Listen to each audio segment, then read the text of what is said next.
In 1953, millions of working-class families across the South, Midwest, and Appalachia ate differently. Number 7 was once the most common weeknight dinner in America. Number 1 kept more families fed than any government program ever did. These 25 dinners fed a nation. Then we threw them away the moment we could afford to. From simmering bean pots to fried skillets to meals that cost less than a dime, these suppers were built on pennies, pride, and the quiet refusal to let a family go hungry. We are counting all 25, starting with the simplest supper a mother could set on the table. In the 25th place, crackers and milk marked the line between hunger and comfort in countless Northeast and Detroit tenement kitchens. When the cupboards were bare and the clock struck supper, a mother could still reach for a 3-cent box of saltines and pour cold milk into a glass. Sometimes the crackers were crumbled right in, sometimes stacked on a plate, but always served with a quiet sense of care. In 1954, newspaper ads in New York listed a box of crackers for just 3 cents. For many children, this was the meal that greeted them after school, a ritual as familiar as any hot dinner, and a reminder that even the simplest supper could carry dignity. Number 24. Cornmeal mush with molasses filled Appalachian kitchens with the scent of slow-cooked grain and wood smoke. In mountain hollows, a sack of cornmeal, just 4 cents a pound, according to a 1952 Kentucky Extension Bulletin, could be transformed into a bubbling pot of mush, ladled hot into bowls, or poured into pans to cool and slice for frying. Sometimes supper was nothing more than this golden porridge, drizzled with molasses from a jug kept in the root cellar.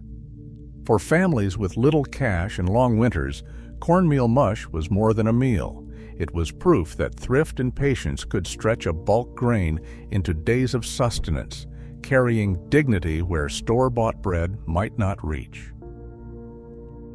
Number 23. Rice and milk was the quiet answer to an empty pantry on countless Midwest farmsteads. When the day's work was done and the larder offered little more than a scoop of white rice and a jug of milk, supper still came together. Home economics manuals from 1953 describe this meal as a wholesome fallback, rice simmered soft, then ladled into bowls and covered with cold or warm milk, sometimes sweetened with a spoonful of sugar if the week allowed. At just 5 cents a serving, according to an Iowa grocery ad, it was a way to stretch the last of the week's milk and fill hungry bellies without fuss. More than a stopgap, rice and milk brought comfort to the table, a gentle, familiar bowl that carried families through lean stretches, bridging the gap before the next can of corn or garden harvest. Number 22, canned creamed corn on toast, offered a 5-minute answer to the weeknight question of what is for supper in countless Midwestern homes. A 15-ounce can, often marked at 9 cents in 1955 Peoria grocery flyers, could be emptied into a saucepan, warmed, and poured over a stack of buttered toast. No chopping, no simmering pots, just pantry ingenuity at work when time, energy, or money ran short. This dish signaled the rise of canned vegetables as a backbone of the working family's menu, trading the hours needed for scratch-cooked corn for a meal that cost less than a dime per plate. It was humble, but it filled the kitchen with warmth and the table with something hot, proof that even the simplest supper could carry dignity. Number 21. Macaroni and tomatoes filled Ohio factory town kitchens with the scent of boiling pasta and simmering canned tomatoes. For just 7 cents, a price clipped from a 1951 Akron grocery circular, a box of elbow macaroni could stretch across an entire week's worth of dinners. The recipe was as simple as it was reliable. Cook the noodles, pour in a can of tomatoes, and simmer until the flavors melded. Church cookbooks from the region list it as a Wednesday night staple, a way to turn 2 humble ingredients into a warm, filling pot that fed a crowd. In places where paychecks were slim and the pantry ran low, macaroni and tomatoes proved that comfort could be built from almost nothing, carrying families from one payday to the next with quiet resolve. Number 20. The bread and milk bowl was a quiet ritual in countless rural Midwest homes, especially at bedtime. When the day's work was finished and the kitchen offered only a heel of day-old bread and a jug of fresh milk, supper still appeared. Slices of bread, 8 cents a loaf according to a 1950 Illinois farm ad, were torn into bowls and soaked with warm milk straight from the evening milking. Sometimes a sprinkle of sugar or a pat of butter, but often just the honest taste of grain and dairy. This meal required no recipe, only thrift and habit. It was lighter than pasta or beans, but it filled a place at the table, carrying a sense of comfort and care through even the leanest weeks. Number 19. The sardine sandwich packed a punch of salty protein for dock workers and city laborers from Baltimore to Mobile. In 1954, a tin of sardines could be had for just 9 cents, as advertised in the Baltimore Sun, making it one of the cheapest sources of fish on the market. Sliced white bread, a smear of yellow mustard, and a few rings of raw onion turned that tin into a supper that could fuel a man through a double shift on the waterfront. The taste was bold and briny, and for many, an acquired taste. In port cities, the sardine sandwich was a badge of thrift and survival. It put protein on the table when fresh fish was out of reach, and payday was still a week away. While salmon and tuna would later crowd the shelves, sardines remained the working man's choice, a reminder that dignity could be built from a can and a little know-how. Number 18. Skillet fried potatoes and onions stood as a minor supper across the Appalachian coalfields. With a 10-cent sack of potatoes and a nickel's worth of onions, a family could fill a skillet for the price of a single candy bar. Oral histories from West Virginia coal camps recall mothers slicing potatoes thin, frying them in bacon grease until crisp, and scraping every browned bit from the pan. This meal delivered pure energy, starch, and fat-fueling bodies for another day underground. In 1951, a cooperative in Logan County calculated that one skillet batch could feed a family for just 10 cents. There was no pretense, only the honest heft of root vegetables and the smell of onions in hot iron.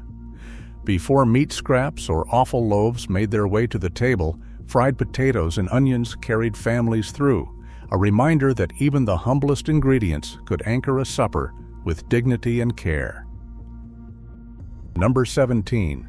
Scrapple slices brought the scent of sizzling fat and spiced grain to Pennsylvania Dutch kitchens from Lancaster to Wilmington.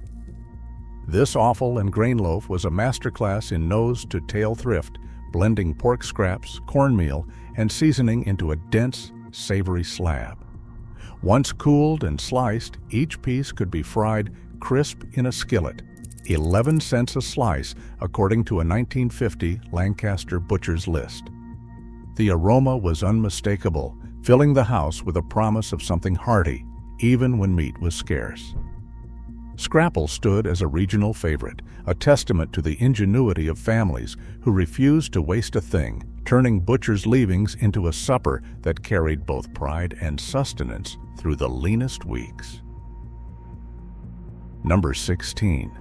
Fried bologna sandwiches brought the sharp sizzle of thrift to factory town kitchens from Detroit to Indianapolis.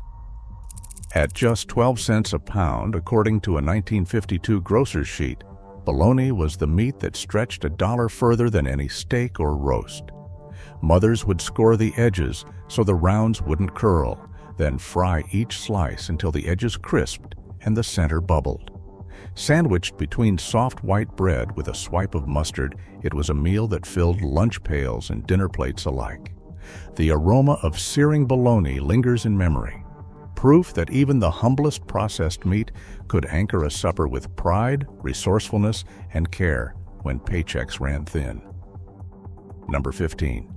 Beef neck bone stew simmered its way into rural Southern kitchens as the ultimate lesson in flavor and thrift. For just 13 cents, a price clipped from a 1953 Georgia butcher's sheet, a family could walk home with a paper-wrapped bundle of neck bones. These were not prized cuts, but with hours on the stove, every scrap of meat and marrow surrendered its richness to the pot. Carrots, onions, and potatoes stretched the stew even further, turning discarded bones into a meal that filled bellies and warmed the house. Church cookbooks from Alabama to the Carolinas list neck bone stew as a Sunday favorite, proof that patience and a watchful eye could coax dignity and deep flavor from the humblest beginnings. In a world before convenience broth and bouillon cubes, this was how working families made a true supper, one that carried both nourishment and pride from stove to table. Number 14. Cabbage pot pie filled church basements and winter kitchens across Tennessee and the Midwest when the nights grew long and the larder ran low. A Tennessee grocery ad from 1955 showed cabbage heads selling for just 14 cents apiece, so families could stretch a single vegetable into a meal that fed a crowd. Layers of chopped cabbage, a handful of flour or biscuit dough, and a splash of broth made a bubbling casserole that brought neighbors together for Wednesday suppers and Sunday socials. More than just thrift, cabbage pot pie was a lesson in turning what was left from the garden into something that felt generous, warming both the table and the spirit when meat was scarce and spring was still weeks away. Number 13. Tomato gravy over biscuits was a Southern supper ritual that turned a 15-cent can of tomatoes into a plate that could feed a crowd. In Kentucky kitchens, church cookbooks described simmering canned tomatoes with flour, bacon drippings, and black pepper until the sauce thickened just enough to pour over split biscuits, hot from the oven. The price was right. A 1952 Lexington grocery ad listed canned tomatoes for just 15 cents, making this a meal within reach even as food budgets stretched thin. Tomato gravy bridged the gap between breakfast and supper, offering bold flavor when meat was scarce and daylight was short. Before the beans and ham hocks came to the table, tomato gravy brought color, warmth, and a taste of summer to the heart of winter, reminding families that a little care and thrift could transform even the humblest can into a supper worth gathering for. Number 12. Ham hocks and beans brought the deep, smoky aroma of the South into kitchens from Alabama to Arkansas. In 1953, a butcher in Montgomery listed ham hocks at just 16 cents apiece, a price that made seasoning meat accessible even on the tightest budget. The hock itself was rarely the main event. Instead, it disappeared into a pot of dried beans, lending its marrow and fat to transform plain legumes into something rich and sustaining. County extension bulletins from the era praised this method, urging cooks to stretch every ounce of flavor from a single cut. The resulting supper was hearty, protein-packed, and deeply rooted in regional tradition. Before canned meat hash became a pantry staple, the bean pot with its smoky hock was the backbone of many weeknight tables. It was proof that a little thrift and a lot of patience could turn 16 cents into a meal that filled both belly and spirit. Number 11. Corned beef hash turned leftover scraps into a skillet supper that anchored countless city tables from New York to Chicago. In 1956, a family-sized portion appeared on welfare menus for just 17 cents, a calculation built from an 8-cent can of corned beef, a 5-cent sack of potatoes, and a penny's worth of onion.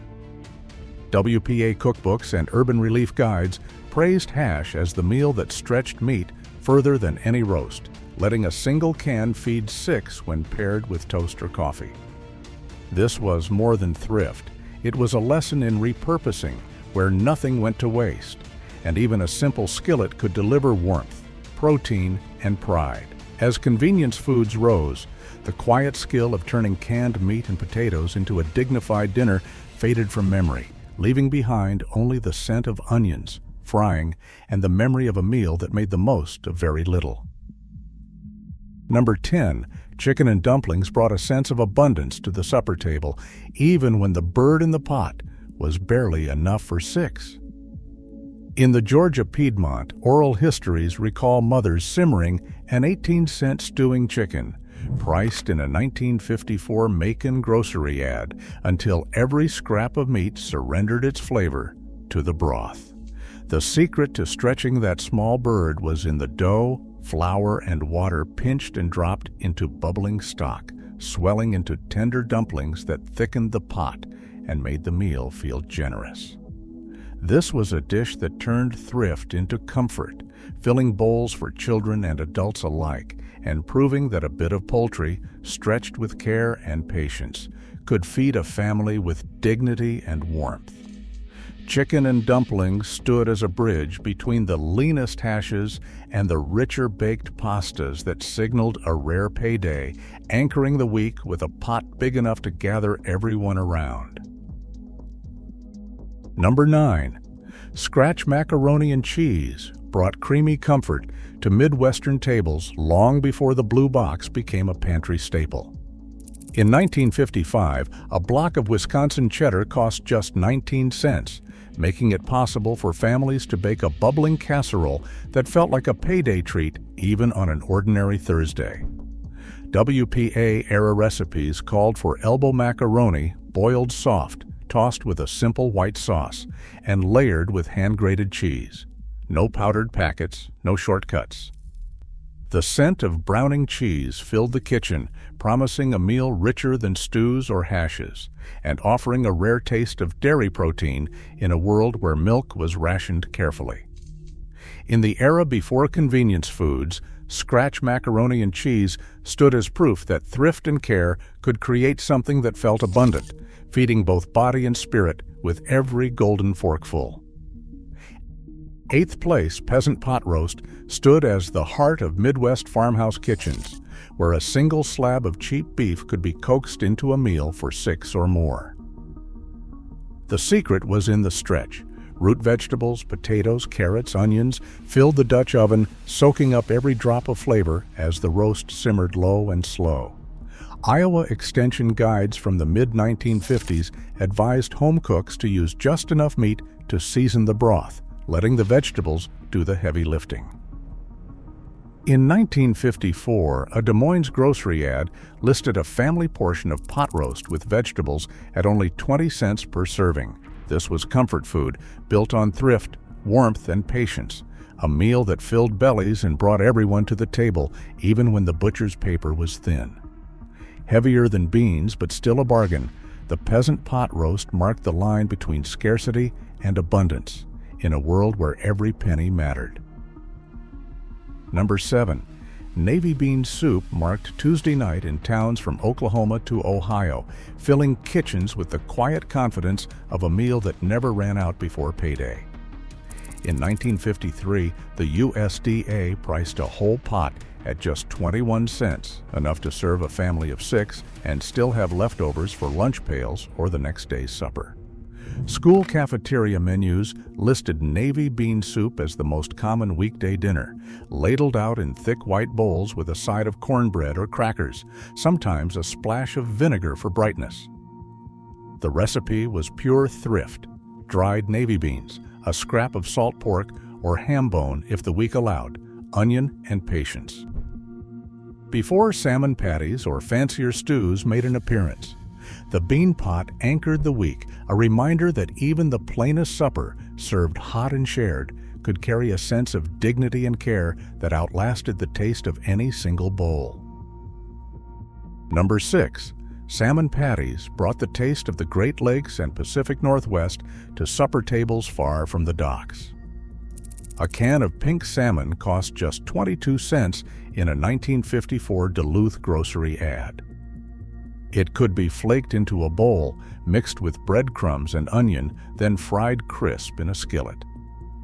For families who could not afford fresh fish, these patties offered a protein-rich main course that felt almost celebratory. Church suppers and Friday night tables featured them alongside boiled potatoes or creamed peas, stretching a single can to feed a crowd.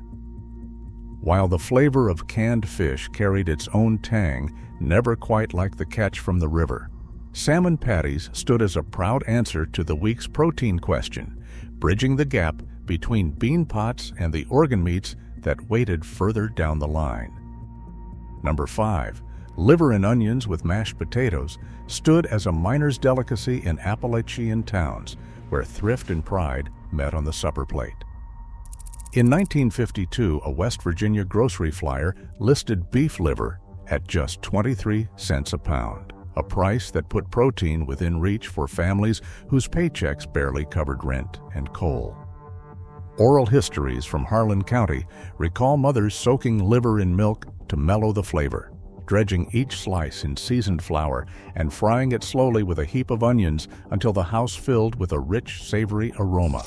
Served alongside mashed potatoes whipped from a sack bought with the week's last few coins, this meal turned an often overlooked cut into an honored dish.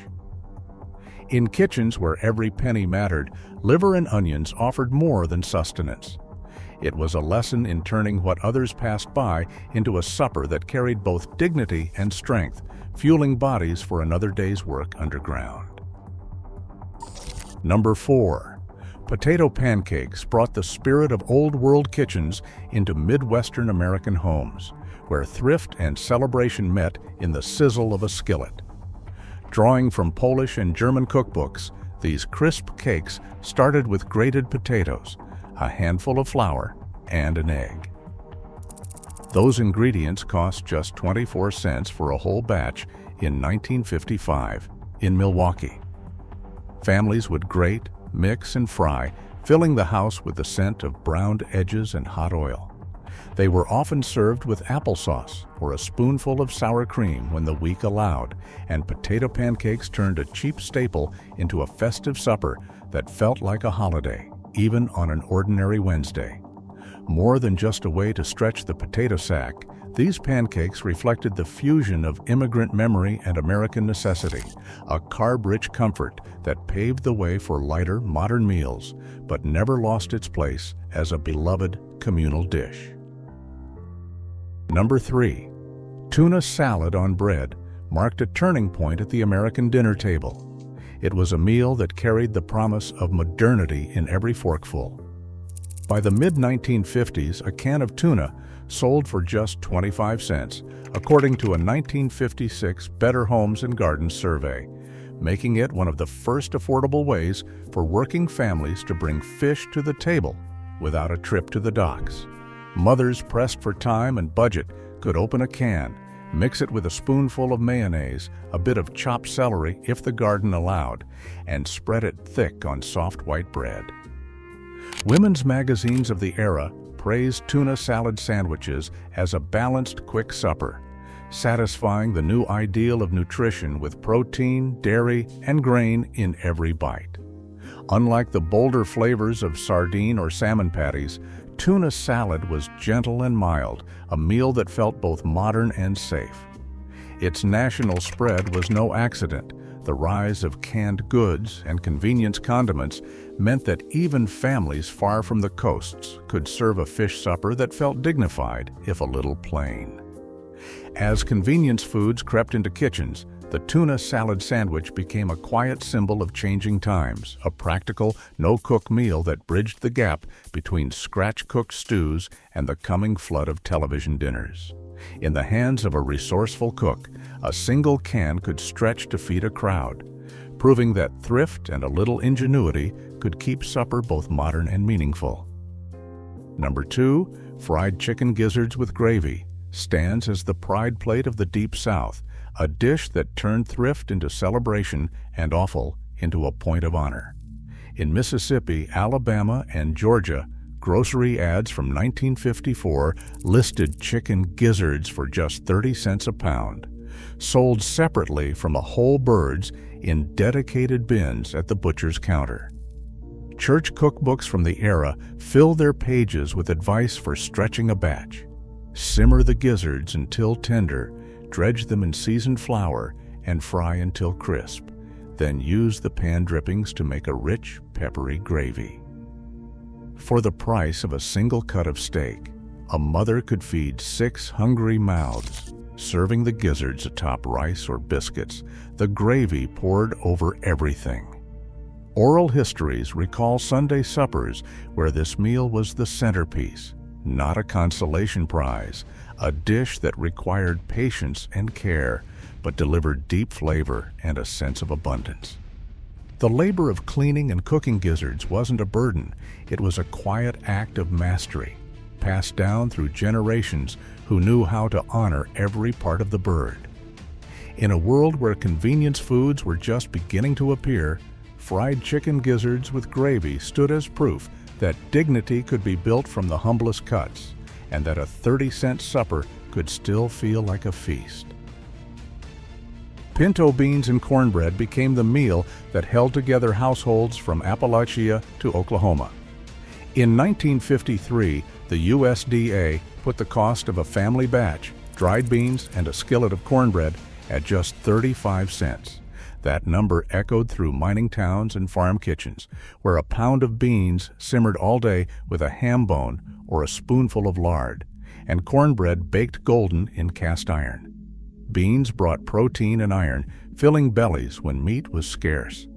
Cornbread soaked up every drop, turning a pot of beans into a complete meal. This was not a side or a soup. It was the main event, stretched to feed 6 for less than a loaf of bread. Extension bulletins and church cookbooks listed it as the most common dinner, a dish that required patience and pride. Unlike other bean dishes that might appear once a week, pinto beans and cornbread anchored the table night after night, offering a full stomach and a sense of sufficiency. In homes where $12 a week went to groceries, this meal was the line between hunger and getting by. The ritual, ladling beans, breaking cornbread, passing butter or molasses, played out in millions of kitchens, uniting families across regions. As convenience foods took over and slow cooking faded, something more than a recipe was lost, a way of stretching, caring, and honoring the labor behind every meal. Pinto beans and cornbread are more than memory. They are the story of survival and dignity, and the quiet triumph of feeding a family on 35 cents and a hot oven. Across all 25 dinners, one truth stands out: resourcefulness was a way of life. These humble meals weren't just about stretching a dollar. They preserved dignity, built family rituals, and transformed hardship into sustenance. When convenience replaced this knowledge, something more than recipes was lost. Remembering these suppers honors a generation's ingenuity and reminds us how much care can be served from so little. Which dish brought back memories? Share your story below.